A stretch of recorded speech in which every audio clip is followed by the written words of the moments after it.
ওবারাকাতু। দর্শক শ্রোতা, আপনারা বিভিন্ন সময় দিক দিয়ে আমার পেজকে ফলো করেন। আমি আবারও চলে আসলাম গোলাম কিবরিয়া ভাইয়ের সাথে।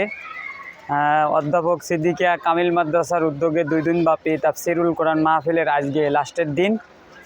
আমাদের সেই হুজুর বারবার কারাগারে ছিল আমির হামজা সাহেব, যিনি আজকের এই মাহফিলের নয়নের মণি, যিনি বিশেষ আকর্ষণ, যাকে ঘিরে আজকেরা এই জান্নাতের বাগানে আসতে পেরেছি। এই জন্য আল্লাহ রব্বুল আলমিনের দরবারে শুকরিয়া আদায় করে বললাম আলহামদুলিল্লাহ।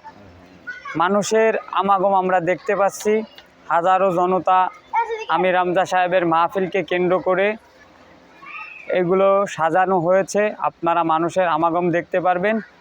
তো আমাদের দিনই কাজ আমরা প্রচার করি।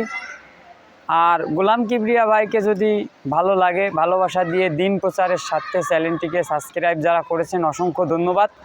আমার ভিডিও অনেক মানুষের কাছে পড়ায়, মিলিয়ন মিলিয়ন ভিউজ হয়ে যায় ভিডিওটার মধ্যে দিয়ে। আমি ভাইরাল ইমরান ভাই, সেই আপনাদের হৃদয়ের মানুষ, যিনি অনেক কষ্ট করে গোলাম কিবরিয়া ভাই ভালোবাসার টেবিলে দাওয়াত দিয়েছে, আসতে পেরে ওনার অনেকে নিজেকে ধন্য মনে করতেছি।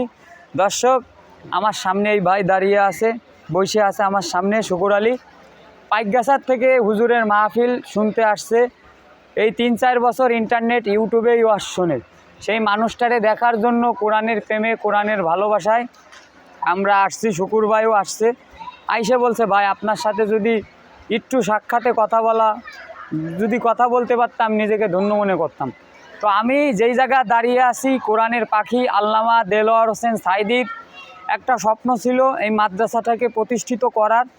তা আমরা এই মাদ্রাসার যিনি মনির হুজুর আছেন, আসাদ হুজুর আছেন, অনেক মানুষের আক্রান্ত পরিশ্রমে আজকে এই তাফসিরুল কোরআন মাহফিল অনুষ্ঠিত হতে যাচ্ছে। আমরা আর কথা লম্বা করব না। সব মিডিয়া ভাইরাই একে একে আইসে আসন অলঙ্কিত করবেন। তার মধ্যে দিয়েও আমার ভাই গোলাম কিবরিয়া অনেক একটা স্বপ্ন, এই চ্যালেঞ্জ করবে দিনের সাথে। আপনারা সাবস্ক্রাইব করতে ভুলবেন না। এখানে আমির হামজা হুজুরের মাহফিল আজকেই রিলিজ হয়ে যাবে, পাবেন সব মিডিয়ায়। আমি ইমরান ভাই, আপনাদের পছন্দর মানুষ, ভালোবাসার মানুষ। আমার ভিডিওটা যদি ভালো লাগে, দিনের সাথে আপনি কোন জেলা থেকে দেখছেন, আপনার মূল্যবান কমেন্টস আপনি করবেন। সকলে ভালো থাকবেন, সুস্থ থাকবেন, সুস্থতা কামনায় এখানেই শেষ করছি। আমা তৌফিক ইল্লা বিল্লাহ। আসসালামু আলাইকুম ওয়া রাহমাতুল্লাহি ওয়া বারাকাতুহু।